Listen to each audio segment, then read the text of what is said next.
The ETF that tracks biotech stocks up more than 20% year to date. This is compared to the Nasdaq Composite, which rose around 5.5% during the same period.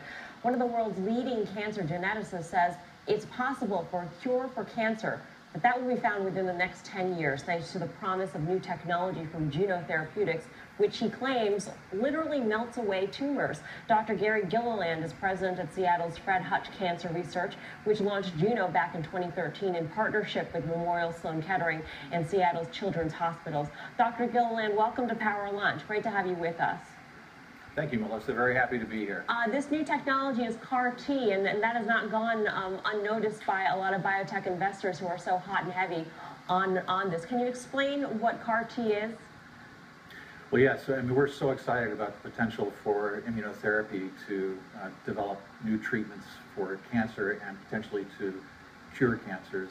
I've been in this business for a long time, and for the first time, we can see the opportunity for cures in a relatively short time frame.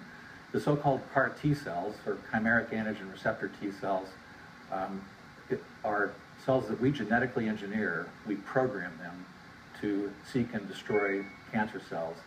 And in patients who have disease that hasn't responded to any other treatments that we have indeed seen tumors melt away and induce complete responses that have been quite durable. It's a very exciting time in immuno-oncology. We see a wave coming. I would say we see a tsunami coming, and cancer is running scared. When we say that there could actually be cures for cancer in humans within the next 10 years, which types of cancer would you put top on that list? Well, the cancers for which we have the best data are blood-borne cancers called acute lymphocytic leukemias and lymphomas. And these are the cancers that we're initially targeting with these CAR T cells.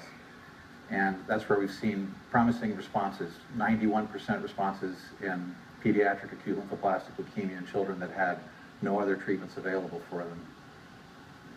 And does this mean that cancer is going to be eradicated, or does this mean that the cancer is going to be a condition with which one can live for a long period of time?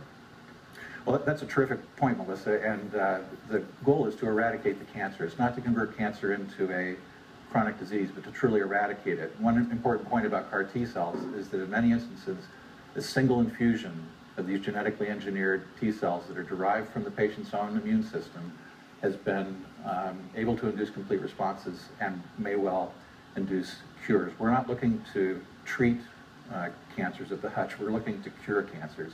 And we do see that opportunity coming, and there's a real sense of urgency around this for patients who currently have cancer. So we're trying to focus all of our attention on moving these technologies forward beyond the blood-borne cancers into the more common solid tumors, colon cancer, lung cancer, breast cancer, prostate cancer, where there's an enormous unmet medical need.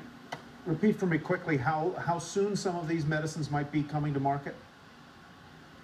Well, the medicines that are being developed at Juno, which have moved rapidly towards FDA approval, and we're quite confident that those drugs will be approved in a relatively short time frame. I can't speak to the exact timeline, but very soon, and hopefully other indications in cancer moving on beyond that. All right, Dr. Gilliland, thank you so much for your time. Fascinating stuff here. Dr. Gary Gilliland. We've got much more Power Lunch.